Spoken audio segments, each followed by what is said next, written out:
The film opens by showing a teenage girl named Melinda, where her mother is shocked to see that Melinda has made her lips appear as if they're sewn shut. From this moment, we understand that throughout the film, Melinda will not speak. She then gets ready for her first day of 9th grade in the new school year. Melinda is the first one to be picked up for school. Shortly after, she's approached by a new transfer student named Heather. Unlike Melinda, Heather is very talkative. When they arrive at school, Melinda is constantly stared at like she's the enemy. Because of this treatment, she ends up being late to class and gets scolded by a teacher named Mr. Neck. Hustle, young lady.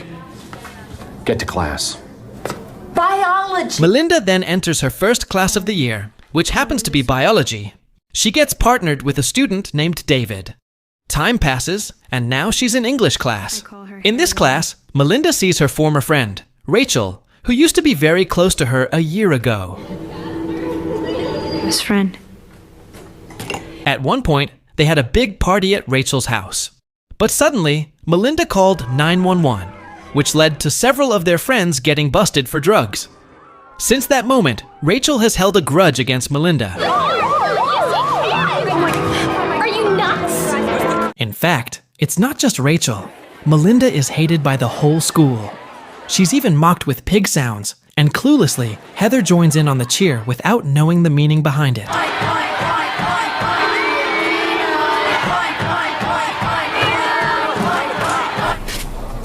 Without saying a single word, Melinda has to move on to her next class. This time, it's art class, taught by a teacher named Mr. Freeman. Mr. Freeman is incredibly passionate about art, even going so far as to puncture a globe so he can stuff pieces of paper into it. Each student is required to take one of the papers, which contains an object they must explore artistically throughout the year. Turning that object into art. When Melinda's turn comes, she is dismayed by the object she receives, a tree, because she doesn't know how to draw one. She's so unskilled at it that her tree drawing looks like it was done by a kindergartner. Later on, Melinda is mocked again by her classmates. Rachel appears especially pleased, even belittling Melinda's drawing. At this point, no one knows why Melinda refuses to speak, not even her parents. She simply stays silent for no clear reason. As the days go by, Heather continues to chat endlessly, while Melinda remains silent, staring blankly. Even when she joins extracurricular activities, Melinda never utters a single word. Are you getting darker than me? Hold on. Depending on the season, I'm not good in fall. Then comes Mr. Neck's class. He teaches history and runs it very strictly. This time, the topic is immigration. To everyone's surprise, Mr. Neck turns out to be quite racist, even claiming that immigrants are the reason his son can't find a job. As a result, he opens a debate session for anyone with differing opinions. First, he picks Heather, who says only native-born Americans should be allowed to work. But when a black student speaks up, Mr. Neck abruptly ends the debate. David, Melinda's classmate, strongly objects. He says the issue isn't about immigrants at all. Mr. Neck's son is just lazy and undeserving of a job. For that, David is told to sit down or leave the classroom. David chooses to walk out. Or you're gonna go down to the principal's office. After class, Melinda keeps getting called by Mr. Neck. Not knowing what he wants, she hides in a janitor's closet. There, she realizes that the room is completely unused. After school, Melinda keeps thinking about staying silent. She wonders if anyone has noticed why she never speaks. But in reality, no one seems curious at all. In the end, Melinda begins spending her time in the closet regularly, without interacting with anyone. As time goes on, Heather makes new friends. At this point, a student named Andy appears. He's Rachel's boyfriend. Like a ghost, Melinda goes completely unnoticed. So, even at lunch, she retreats to the art room, where Mr. Freeman gladly lets her eat. Choose your weapon. Besides eating, Mr. Freeman constantly encourages her to draw. Thinking about it, Mr. Freeman really does care about each student. Close your eyes. Do it. Unfortunately, the school doesn't care about art. Mr. Freeman reveals that the budget for art class has been cut by 50%, meaning the subject will be even more sidelined. As the story progresses, Melinda continues spending time alone, still without speaking. She remains harassed by others around her. At home, her parents are deeply absorbed in their jobs. Her mom is an accountant and her dad a lawyer. Still, they do notice that ever since falling out with Rachel, Melinda hasn't said a word. The following day, Melinda began receiving a few pieces of bone from Mr. Freeman. She was asked to focus her imagination on the object she had been assigned at the start of class, a tree. At this point, Melinda started relying on various materials available to her, and eventually, her artwork began to receive praise from Rachel's friend Ivy, as well as from Mr. Freeman himself. After art class, Heather invited Melinda to support her friends. At this point, Melinda couldn't say yes, but she also couldn't say no. While sitting in the audience, Melinda was regularly subjected to ridicule from some students. She was called a snitch for having called the police at Rachel's party. Meanwhile, Rachel was getting closer to Andy, who also enjoyed mocking Melinda.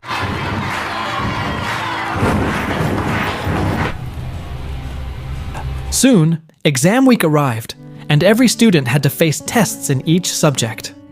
Over time, Melinda became increasingly unfocused in her studies, in contrast to Rachel, who was very active in class. All in love, but I don't really believe in symbolism. I thought we were all supposed to have opinions here, and you can just make all that up. When art class resumed, Melinda accidentally injured her hand. Her lack of focus became more obvious, especially during biology class, when she suddenly fainted while dissecting a frog. You want me to do it? No. Are you sure you want to do it? Come on, open your eyes. Before long, Christmas arrived. That year, Melinda received a gift from her parents, a set of drawing supplies. However, Melinda didn't know what to do with them. Back at school, Melinda received bad news from Heather.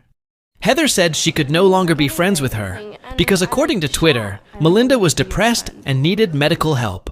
After being abandoned like that, Melinda was also scolded by her parents. They informed her that her final grade in Mr. Neck's class was a D. As a result, Melinda asked for extra credit work to improve her grade. Mr. Neck assigned her a 50-page essay on a historical event.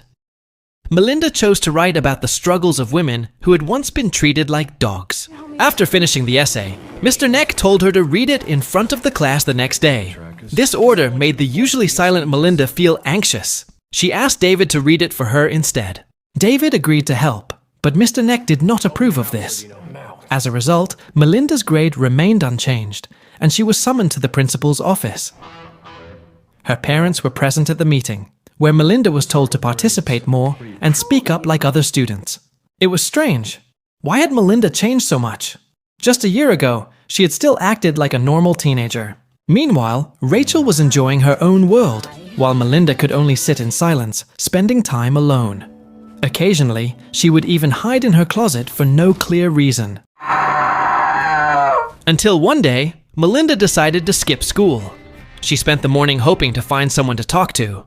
She chose a nurse to confide in, but didn't speak right away. Instead, she followed the nurse to the hospital and saw how many patients were lying in every room. Moved by what she saw, Melinda entered an empty room and pretended to be a patient. However, her plan didn't work. No nurse came to ask about her. The next day, Heather suddenly showed up at Melinda's house. She said she needed Melinda's help to go shopping because her new friends were treating her like a servant. For the first time, Melinda firmly refused the invitation out loud. I think you should go. I didn't even like you. Social climber. She stood her ground and immediately kicked Heather out. Hearing Melinda finally speak up, her mother secretly smiled with pride. From that morning on, Melinda became noticeably more active. People around her were confused about how she suddenly became so lively. But that wasn't the end. Melinda even approached Rachel by herself. Luckily, Rachel was in a good mood and agreed to talk to her. Melinda quickly borrowed a piece of paper. It turned out she wanted to tell Rachel that she had been raped. Rachel was utterly shocked by the confession. The story then flashes back to the party 1 year ago. There was a reason Melinda called 911 that night. It wasn't because she was a snitch or anything like that. In fact, without anyone knowing, Andy had violently raped her. He even threatened to kill her parents if she told anyone. Despite the threat, Melinda found the courage to call 911, though she didn't have the strength to explain why.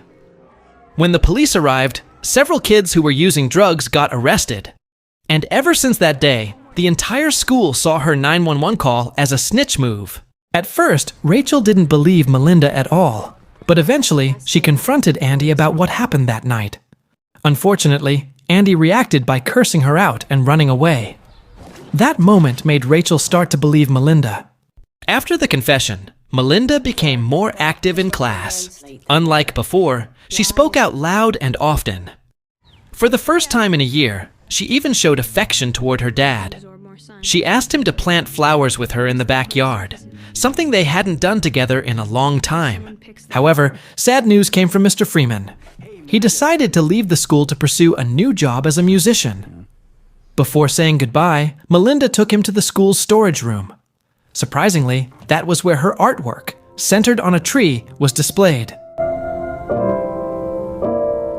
Her talent became clear after she finally told the truth to Rachel. Upon seeing her work, Mr. Freeman was moved to tears. It's really good. Shortly after, in the same room, Andy suddenly appeared. He threatened and attacked Melinda again, just like that night. But this time, Melinda fought back. She threw a chemical substance into Andy's eyes, leaving him temporarily blind. Right then, several female students realized what Andy had done. Word of his assault spread quickly, and he was beaten up by the group.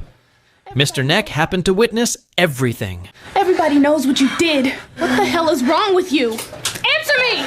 Say something, asshole! What happened? Melinda? At last, Melinda felt free. She could speak again without fear. Eventually, her mother learned the full truth, and both of Melinda's parents decided to press charges against Andy. In the film's ending, Andy was sent to prison, while Melinda started a new relationship with David. So, what did you think of this film? Share your thoughts below, and see you in the next video.